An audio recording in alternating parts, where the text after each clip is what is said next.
WhatsApp guys, welcome back to another reaction video from the channel world affairs.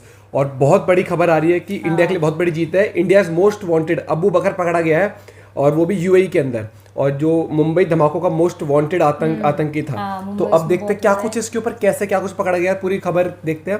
Prashant sir बहुत बढ़िया तरीके से बताते हैं पूरा टॉपिक। तो कमेंट में एक बार वर्ल्ड अफेयर्स ओपी हो जाए और इस टॉपिक के बारे में आपको न्यूज़ के बारे में जो कुछ भी शेयर कर रहे हैं जरूर कमेंट करके बताएं। चैनल पर नए हो तो प्लीज सब्सक्राइब गाइस और लाइक करना मत भूलना। करें शुरू? 1 2 3 गो। नमस्कार and I welcome you to world affairs. मैं हूं प्रशांत धवन। नाउ रिसेंटली ही आपने सुना होगा कि यूनाइटेड अरब एमिरेट्स में इंडिया का एक मोस्ट वांटेड टेररिस्ट पकड़ा गया है, Abu Bakar caught in UAE. और अब पॉसिबिलिटी है कि बहुत ही जल्द इसकी एक्स्ट्राडिशन भी हो जाएगी टू इंडिया। यहाँ पर आप देख पाओगे द हिंदुस्तान टाइम्स का आर्टिकल है, big win for India in the united Arab Emirates, Abu Bakar key accused in the 1993 Mumbai blast held. अब यहाँ पर मैं एक बात क्लियर कर दूं, मैंने देखा है सोशल मीडिया पे काफ़ी जगह कई लोगों ने क्या किया है कि अबू बकर अल बगदादी जो इस्लामिक स्टेट का चीफ था डोनाल्ड ट्रंप के टाइम में, जिसको डोनाल्ड ट्रंप के टेन्योर में ही मारा गया था, उसकी फोटो लोग शेयर कर रहे हैं कि ये पकड़ा गया है। देखिए ऐसा कुछ नहीं है। जो अबू बकर पकड़ा गया है ये कम्प्लीटली डिफरेंट है। इसकी फोटो भी एक्चुअली मीडिया के पास है नहीं, किसी को एक्चुअली पता नहीं है कि दिखता कैसे आज के समय। इसकी मोस्ट रिसेंट फोटो है क्या, it has nothing to do with this guy. Question of course यहाँ पे आपके माइंड में आएगा, मगर अचानक से ये हमको कैसे खुशखबरी मिल गई यूएई से, ऐसा क्या हुआ है? देखिए इसके पीछे एक बड़ा रीजन है और वो रीजन है FATF की ग्रे लिस्ट। मैंने काफी टाइम पहले वीडियो बनाई थी, करीब 6.5 लाख लोग इसको देख चुके हैं कि यूएई FATF की ग्रे लिस्ट में जा सकता है। तो अब देखो पॉसिबिलिटी है कि इन द नियर फ्यूचर बहुत से आतंकी जो वैसे दुबई में अबू धाबी में आराम से घूमते रहते थे, अब यूनाइटेड अरब एमिरेट्स फाइनली इनको पकड़ेगा, इनको अकाउंटेबल ठहराया जाएगा और ये इंडिया में भी आएंगे। तो अभी ये शुरुआत है। आप देखेंगे इसी साल 2022 में बहुत सारे आतंकवादी यूएई में पकड़े जाएंगे और ये भारत में भेजे जाएंगे।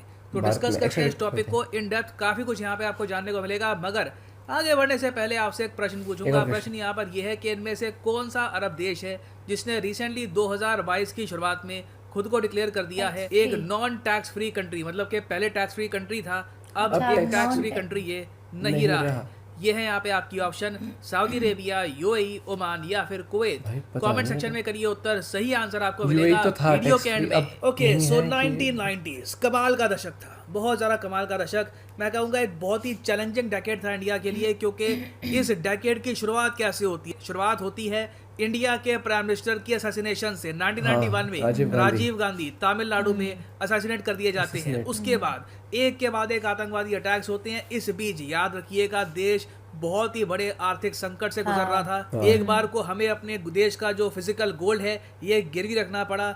बहुत ही मुश्किल से हमने अपनी इकोनॉमी को मैनेज किया। मनमोहन सिंह ने, मैं कहूँगा, उस वक्त बहुत अच्छा रोल निभाया था एज द फाइनेंस मिनिस्टर। मगर दूसरी तरफ आतंकवाद ने लगातार इंडिया को हिट किया, बहुत सारे टेररिस्ट अटैक्स हुए और सबसे बड़ा आतंकवादी हमला, मैं कहूँगा, in terms of overall casualties, ये हुआ था 12 मार्च 1993 को, जब 257 लोग मारे गए मुंबई में, 1400 से ऊपर लोग इंजर हुए, लगातार 12 बॉम्ब ब्लास्ट हुए ऑल ओवर मुंबई। और अभी मैं आपको ये बता रहा हूँ कि ये दशक खत्म नहीं हुआ था। इसके बाद आपको पता होगा इस दशक के एंड में पाकिस्तान ने कारगिल वॉर भी स्टार्ट कर दी थी। तो 1990 डिफिकल्ट डेकेड फॉर इंडिया। इस टाइम को आप अगर कंपेयर करोगे टुडेज इंडिया से, तो आज के समय हम बहुत ज्यादा कंफर्टेबल पोजीशन में हैं compare to the 90s। Now ये जो पर्टिकुलर टेररिस्ट अटैक था 12 मार्च का, इसने इंडिया की फाइनेंशियल कैपिटल को हिला दिया था। पूरे इंडिया में लोग शॉक थे कि मुंबई में इस लेवल पे बॉम्ब ब्लास्ट हो सकता है, एक के बाद एक इतने सारे बॉम्ब ब्लास्ट हो सकते हैं, किसी ने एक्सपेक्ट नहीं किया था।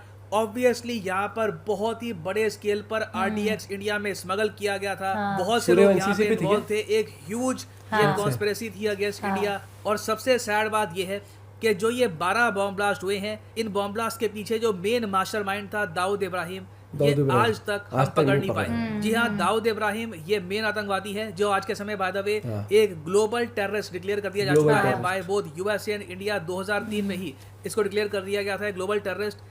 दाऊद इब्राहिम और इसके आसपास के जो लोग हैं, जिनको काफी बार डी कंपनी भी कहा जाता है, इन लोगों ने ये टेररिस्ट अटैक्स किए थे ऑन इंडिया। और दाऊद इब्राहिम देखो ऐसा नहीं है कि कोई इस्लामिक स्टेट टाइप का आतंकवादी था, ये अपने आप में एक टेरर फाइनेंसर भी था। इलीगल स्मगलिंग में इसकी बहुत इन्वॉल्वमेंट थी। काले धन को सफेद करना, मनी लॉन्ड्रिंग करना, टेरर फाइनेंसर, बेसिकली ही was a big headache for India. और 1993 के बॉम्ब ब्लास्ट से कुछ ही दिनों पहले ये अपने ग्रुप के बाकी लोगों के साथ चुपचाप इंडिया से चला गया था पाकिस्तान में। आज भी इंटरनेशनली ये बात मानी जाती है कि दाऊद इब्राहिम पाकिस्तान में ही कहीं पर छुपा हुआ है, और ये बात कंफर्म भी हो गई थी जब FATF की ग्रे लिस्ट से बचने के लिए पाकिस्तान ने जब एक लिस्ट निकाली उन लोगों की जिन पर ये लोग सैंक्शन लगाएंगे, इनकी सरकार सैंक्शन लगाएगी, उसमें दाऊद इब्राहिम का नाम भी शामिल था। तो FATF से बचने के लिए एक बार को पाकिस्तान को एक एडमिशन भी करना पड़ा कि हाँ, दाऊद इब्राहिम की प्रॉपर्टीज है पाकिस्तान में, ये बिल्कुल पाकिस्तान में एक्टिव रहता है। मगर इंडिया, US और इवन मैं कहूँगा बाकी भी बहुत सारी कंट्रीज जो टेररिज्म के अगेंस्ट लड़ रही है, उनके लिए फ्रस्ट्रेटिंग बात यह है कि दाऊद इब्राहिम आज भी पाकिस्तान में ही छुपा हुआ है, इसको हम पकड़ नहीं पा रहे। इवन दो इस पर $25 मिलियन का इनाम रखा गया है। इस्लामिक स्टेट का चीफ जो रिसेंटली बना था सीरिया में, कुरैशी, उस पे भी आप अगर देखो तो $10 मिलियन का इनाम था। और दाऊद इब्राहिम बचा कैसे रहता है? देखिए, बताया जाता है कि ज्यादातर ये एक नेटवर्क ऑफ कंट्रीज है, वहां पर इलीगल तरीके से ट्रैवल करके बचता रहता है। कभी पाकिस्तान में रहेगा, कभी अफगानिस्तान के जो बॉर्डरिंग इलाके वहां पे चला जाएगा, कभी वंस ब्लू मून कई सालों में एक बार यूएई में चला जाएगा। यूएई में आज भी इसके काफी बिजनेसेस हैं, इलीगल तरीके से रन करता है ये। इसके कई कॉन्टैक्ट्स हैं 1993 के जमाने के, जो यूएई में ऑपरेट करते हैं, ओमान में ऑपरेट करते हैं। अब एटलीस्ट फाइनली हम देख रहे हैं पिछले 1-2 सालों में जो नेटवर्क था दाऊद इब्राहिम के आसपास, ये टूट रहा है। जो इसके बहुत ज़्यादा करीबी आतंकवादी थे, ये पकड़े जा रहे हैं। और इसके पीछे एक बहुत ही बड़ा रीज़न है, 2018 में साइन हुआ इंडिया यूएई का पैक्ट, जिसमें दोनों देशों ने डिक्लेयर किया था कि काउंटर टेररिज्म और काउंटर टेररिज्म फंडिंग के अगेंस्ट दोनों कंट्रीज मिलकर कोऑपरेशन करेगी। कोई भी आतंकवादी अगर यूएई में पकड़ा जाता है तो उसकी इन्फॉर्मेशन इंडिया को दी जाएगी। इंडियन एजेंसीज हेल्प करेगी यूएई की ऐसे आतंकवादियों को पकड़ने में। और क्या ये आतंकवादी फिर यूएई से इंडिया में भेजे जाएंगे? तो देखिए, हाँ बिल्कुल, 2012 में डॉक्टर मनमोहन सिंह जी के टाइम में एक बहुत ही अच्छी डेवलपमेंट ये हुई थी कि इंडिया ने एक एक्स्ट्राडिशन ट्रीटी साइन कर ली थी with a lot of gulf countries including the united Arab Emirates. तो बिल्कुल दोनों देशों में ऐसा प्रबंध है कि यहाँ पे आतंकवादी पकड़ा जाए तो वो इंडिया भेजा जा सकता है। मगर ये फाइनली जो ये आतंकवादी पकड़ा गया यहाँ पर, इसके पीछे एक बहुत ही बड़ा रीजन है FATF की ग्रे लिस्ट। FATF की ग्रे लिस्ट में आपको पता होगा, पाकिस्तान तो खैर बहुत ही लंबे समय से है ही, रिसेंटली टर्की भी चला गया था, और अब यूएई में भी देखा जा रहा है कि देखो टेरर फाइनेंसर बहुत सारे हैं। यूएई में क्या है, देखो इनकी सरकार तो मैं नहीं कहूँगा कि टेरर फाइनेंसिंग में इन्वॉल्व है, मगर इनके देश में पाकिस्तान से, आसपास की कंट्री से काफ़ी बार ऐसे इंडिविजुअल पहुंच जाते हैं जिनके लिंक रह चुके हैं आतंकवादी संगठनों से। ये लोग यहाँ पर मनी लॉन्ड्रिंग करते हैं, इलीगल तरीके से पैसा कमाने की कोशिश करते हैं, और वो पैसा वापस लेके जाते हैं अपनी रिस्पेक्टिव कंट्रीज में। वहाँ पे ऑफ कोर्स टेरर को फाइनेंस करने की कोशिश करते हैं। तो अब फाइनली काफ़ी सालों के बाद FATF के स्कैनर में यूएई आ चुका है। और अगर यूनाइटेड अरब एमिरेट्स ने कोई बड़ा स्टेप यहाँ पर नहीं उठाया तो टर्की और पाकिस्तान की तरह यूएई भी पहुंच जाएगा यहाँ पर ग्रे लिस्ट में, और ये इनके देश के लिए एक मेजर डिजास्टर होगा। यूएई में जो इन्वेस्टमेंट्स है इसे काफी हद तक क्रैश कर सकती है। तो इस सब से बचने के लिए डेफिनेटली ये चाहेंगे कि इंडिया की हेल्प इनको मिले। अब इंडिया वेरियस तरीके से यहाँ पे हेल्प कर सकता है। पहली बात तो देखिए, FATF की ग्रे लिस्ट में पहुंचाने के लिए वोटिंग होती है, और वोटिंग में इंडिया समेत फ्रांस, US, इजराइल, इंडिया की वेरियस जो एलाइड कंट्रीज हैं उनका काफी इंपॉर्टेंट रोल होता है। तो इंडिया ऑब्वियसली एक तो वहां पे यूएई की हेल्प कर सकता है। उसके अलावा इंडिया की सिक्योरिटी एजेंसीज ये भी कोशिश कर रही है कि यूएई में जो भी पाकिस्तान बेस्ड आतंकवादी हैं ये अब पकड़े जाएं, और जो भी इनके इलीगल बिजनेसेस हैं यूएई में इनको भी बंद किया जाए। इसी में मैं कहूंगा आ गया है अबू बकर। नहीं तो इतने लंबे समय तक अबू बकर कोई ऐसा नहीं है कि बहुत कोई खूंखार आतंकवादी है जो AK-47 लेके अटैक करता है। ये एक फाइनेंशियल टेररिस्ट है, बेसिकली मनी लॉन्ड्रिंग करता रहा, स्मगलिंग करता रहा, गोल्ड की, क्लोथिंग की, इलेक्ट्रॉनिक्स की, गल्फ कंट्री से या पाकिस्तान में, या फिर एक टाइम पर 1990s में मुंबई में। तो आप ये कह लीजिए फाइनेंशियल टेररिस्ट ये ज्यादा है। दाऊद इब्राहिम का बहुत करीबी है, बताया जाता है कि इसका की लेफ्टिनेंट है, और 1993 बॉम्ब ब्लास्ट में जो स्मगलिंग हुई है RDX की, उसमें अबू बकर का क्रिटिकल रोल था। तो अबू बकर बहुत ही लंबे समय से यूएई में आराम से अपना बिजनेस वगैरह कर रहा था, पाकिस्तान ट्रैवल करता था, यूएई में आता था।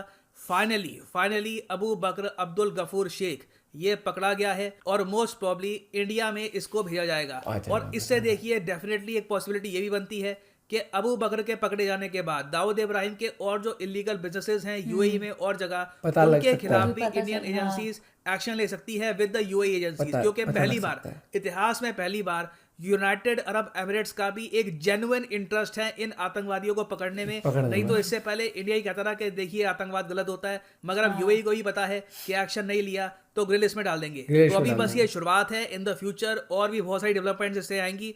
ये भी पॉसिबल है एक बार को इतने लोग हम पकड़ ले दाऊद के आसपास के कि एक बार को दाऊद भी पकड़ा जाए।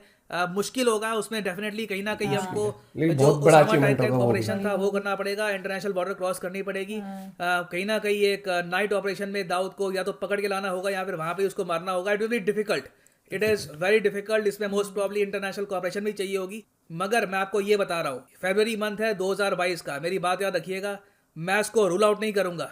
ये कोई बड़ी बात नहीं है, इंडियन गवर्नमेंट आपको सरप्राइज कर दे। दाऊद इब्राहिम को फाइनली अगर इंडिया पकड़ लेता है, it will be a huge victory for India. एक आतंकवादी को फाइनली हम जस्टिस की तरफ ला रहे होंगे। तो खैर उम्मीद करते हैं कि इवेंचुअली ऐसा हो ना। वापस आते हैं हमने क्वेश्चन की तरफ कि रिसेंटली कौन सा वो अरब देश है जिसने अपना टैक्स फ्री स्टेटस छोड़ दिया है। तो सही उत्तर यहाँ पे है option B, united Arab Emirates. जी हाँ, यूएई बहुत ही लंबे समय से एक टैक्स फ्री कंट्री ही था, जिसकी वजह से काफी बार मनी लॉन्ड्रिंग यूएई में होती भी थी, क्योंकि नकली कंपनीज यहाँ पे खोलना काफी इजी होता था और मनी लॉन्ड्रिंग भी काफी इजी होती थी क्योंकि टैक्स आपको पे करना नहीं होता था। मगर अब यहाँ पर उन्होंने डिसाइड किया है कि जो भी बिजनेसेस हैं जिनके प्रॉफिट है ओवर $102,000 उनको 9% देना होगा टैक्स। तो इससे भी मैं कहूंगा काफी हद तक जो ये फर्जी कंपनियां खुली हुई हैं यूएई में, ये बंद होंगी और टेरर फाइनेंसिंग को झटका लगेगा। फाइनली यहाँ पर मैं ये बता था ना कितना कमा रहे हो, कहाँ से कमा रहे हो। बिल्कुल, ये इनिशिएटिव कहीं ना कहीं बहुत सही भी लिया है। कहीं ना कहीं ये स्टेप जो लिया गया बहुत ही बढ़िया तरीके से लिया गया। मेरे को लगता है जो टैक्स वाला आपको किसी चीज बहुत शेल कंपनीज बन जाती है। मैं बोल रही हूँ एक जवाबदेही वाला वो हो जाता है ना कि इतना वो है, तो तब थोड़ा सा पता चलता रहता है, कंट्रोल में रहता है थोड़ा। और भाई सबसे बड़ी बात तो ये है कि बहुत बड़ा अचीवमेंट है, क्योंकि as a financer, terrorist financer के रूप में इसको देखा जा रहा था कि दाऊद वाला तो हम जब छोटे छोटे तब से अभी तक सुना है, डॉन बोलते हैं ना उसको, तो डॉन है, डी कंपनी से ऑपरेट करते हैं। तो ये भी बहुत बड़ा अचीवमेंट है, इसके थ्रू बहुत कुछ पता लग सकता है कि किस तरीके से ऑपरेट कर रहा है, क्योंकि बता रहे खास हो सकता है बंदा उसका। तो भाई, और जो 1993 के जो बॉम्ब ब्लास्ट थे पूरा देश ला दिया था उसने। बताते हैं, मतलब हमें तो ऑब्वियसली उस टाइम याद नहीं है, लेकिन छोटे ही थे, 1-2 साल ही हुए थे तब। और लेकिन हाँ, जो पापा वगैरह बताते हैं, जैसे कई बार मूवीज इस पे बनी हुई है ना, बहुत हिसाब की थी। तो हाँ, उसका जो एक सीन था ना जो दिखाया था बिल्कुल शुरू में मुंबई में 12 जगह पे, वो इसी का वो दिखाया था। बाकी प्रशांत सर ने बहुत बड़े तरीके से पूरी वीडियो एक्सप्लेन करी है और कई चीजें पता लगी हमें कि जो टैक्स वाला पता लगा, यूएई फाइनली टैक्स फ्री उस तरीके से नहीं रहा है। बाकी मेरे हिसाब से कंपनीज के लिए होगा, बाकी उनके नहीं, कि जैसे टैक्स फ्री वो चीजें जो खरीदते हैं उन पे नहीं होगा। लेकिन कहीं ना कहीं अगर वो कंपनी बिजनेस कर रही है तो टैक्स तो हम भी अब सफर कर सकते हैं। बाकी इस बारे में आपको क्या कहना है जरूर बताना कमेंट करके। And it's a big achievement, hopefully अब इंडिया में भी आ जाएगा जल्द ही अबू बकर, और फिर इंटरोगेशन होगी बहुत बड़े तरीके से। मिलते हैं वीडियो के साथ, बाय बाय, टेक केयर।